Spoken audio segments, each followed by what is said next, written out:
নমস্কার বন্ধুরা, কেসি কিচেনে সবাইকে স্বাগত। আজ আমি নিয়ে এসেছি পনিরের একটা নিরামিষ রেসিপি। এইরকম পনিরের রেসিপি কিন্তু রুটি, পরোটা, লুচি সব জিনিসের সঙ্গে খেতে ভীষণ ভালো লাগে। তোমরা যে কোনো বার, ব্রত বা নিরামিষ দিনে এইভাবে পনিরের রেসিপি যদি বানিয়ে নাও তো খেতে ভীষণই ভালো লাগে। চলো দেখে নিই আমি কিভাবে বানাচ্ছি। দেখো, আমি কিছুটা পনির নিয়ে এইভাবে একটু কিউব করে কেটে নিলাম। কেটে নেওয়ার পর এইদিকে একটা কড়াই চড়িয়ে সাদা তেল দিয়ে দিলাম। তোমরা যদি চাও তো পুরো রান্নাটা বাটারে করতে পারো, আমি কিন্তু কিছুটা সাদা তেলে করছি, ভাজাটা করে নেব।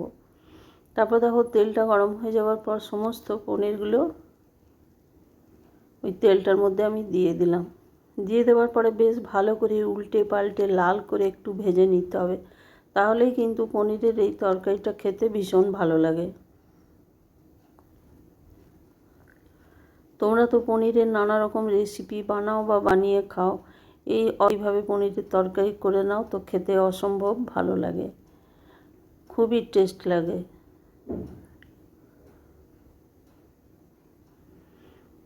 পনিরগুলো দেখো একদম ভাজা ভাজা হয়ে গেছে বা লাল লাল হয়ে গেছে। এবার আমি উঠিয়ে একটা প্লেটের মধ্যে রেখে দেবো সমস্ত পনিরগুলো উঠিয়ে একটা বাটির মধ্যে রেখে দিলাম। তারপরে দেখো, কিছুটা গরম জল দিয়ে ভিজিয়ে ওইদিকে আমি রেখে দিলাম, তাহলে কি হবে, পনিরগুলো একদম নরম থাকবে।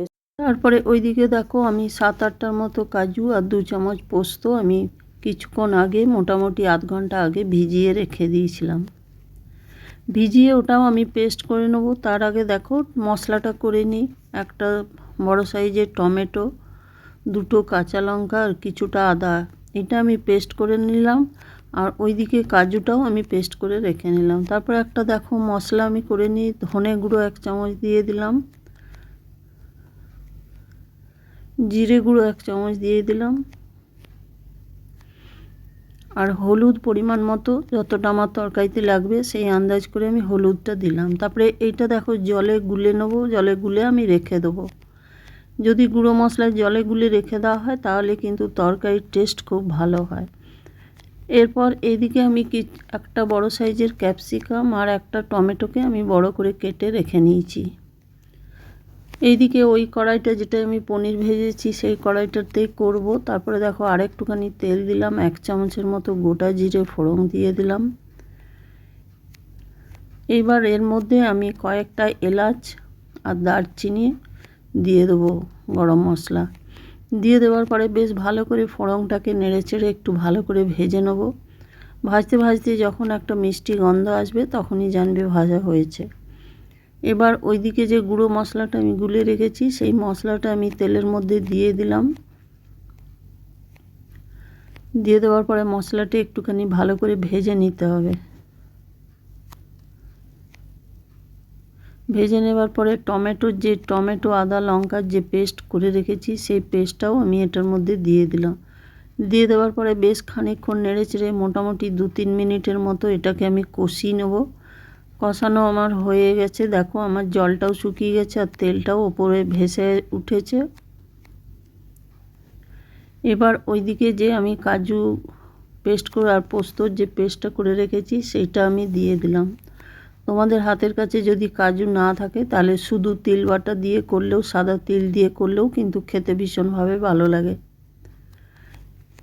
কাজু বাটাটা দিয়ে দেওয়ার পরে দেখো বেশ খানিকক্ষণ ধরে আরও কষিয়ে নেব। তারই মাঝখানে আমি 1 চামচের মতো গোলমরিচের গুঁড়ো দিয়ে দিলাম, তাহলে কিন্তু পনিরের টেস্টটা ভীষণ ভালো হয়। যে কোনো তরকারিতে গোলমরিচ দিলে কিন্তু সেই তরকারির টেস্ট একটু অবশ্যই চেঞ্জ হয়ে যায় আর খেতে ভীষণ ভালো লাগে। এইবার দেখো আমি 2 চামচের মতো টক দই ফেটিয়ে রেখেছি খুব ভালো করে, সেটা আমি দিয়ে দিলাম। তবে ফ্লেমটাকে একদম লো করে দিতে হবে, তা নাহলে কিন্তু দইটা ফেটে যাওয়ার সম্ভাবনা থাকবে বা ছানা ছানা হয়ে যাবে। সেই জন্য অবশ্যই ওটাকে ভালো করে ফেটিয়ে নিয়ে তবেই দিতে হবে। দেখো দইটা দিয়ে আমি বেশ খানিকক্ষণ ধরে নেড়ে নিলাম বা কষে নিলাম। তারপরে ওইদিকে আমার ক্যাপসিকাম আর টমেটোটা কাটা ছিল সেটা আমি দিয়ে দিলাম। দিয়ে দেওয়ার পরে একটুখানি নেড়ে চেড়ে নেবার পর এবারে আমি পরিমাণ মতো নুন দিয়ে দিলাম আর 1 চামচের মতো আমি চিনি দিয়ে দিলাম। যে কোনো নিরামিষ তরকারিতে চিনি দিলে কিন্তু তরকারির স্বাদটা ভীষণভাবে বেড়ে যায়। এবার আমি এটাকে ঢাকা দিয়ে দিলাম 2-3 মিনিটের জন্য। লো টু মিডিয়াম আছে, এটাকে আমি একটুখানি ভালো করে নরম করে নিলাম। তারপরে দেখো আরেকবার খুব ঢাকা খুলে ভালো করে কষিয়ে নিতে হবে। কষানো হয়ে গেছে। এবারে আমি যে পনিরগুলো গরম জলে ভিজিয়ে রেখেছিলাম সেই জল সমেতই আমি পনিরগুলো এটার মশলাটার মধ্যে দিয়ে দিলাম। তারপর বাটিটা ধুয়েও একটুখানি জল দিয়ে দিলাম। দিয়ে আমি প্রায় 5-6 মিনিটের মতো লো ফ্লেম করে ঢাকা দিয়ে রেখে দিয়েছিলাম। তারপরে দেখো ঢাকা খুলে আমি দেখাচ্ছি, সবগুলোই আমার পনিরটাও খুব নরম হয়ে গেছে আর টমেটো বা ক্যাপসিকাম দুটোই আমার সেদ্ধ হয়ে গেছে। এইবারে নামাবার ঠিক আগে 1 চামচ আমি বাটার দিয়ে দিলাম। তোমাদের হাতের কাছে যদি বাটার না থাকে তাহলে তোমরা ঘিও দিতে পারো, ঘি দিলেও ভীষণ ভালো লাগে খেতে।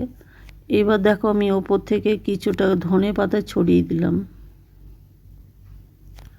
তোমরা এর মধ্যে কাসুরি মেথিও দিতে পারো, যেহেতু পনিরের তরকারিতে কাসুরি মেথি দিলেও ভীষণ ভালো লাগে, তবে ধনে পাতাটা আমি দিয়েছি। তারপরে দেখো ঢাকা দিয়ে বেশ কিছুক্ষণ রেখে দিলাম। রেখে দেওয়ার পরে আমি ঢাকা খুলে দেখাচ্ছি কত সুন্দর হয়েছে।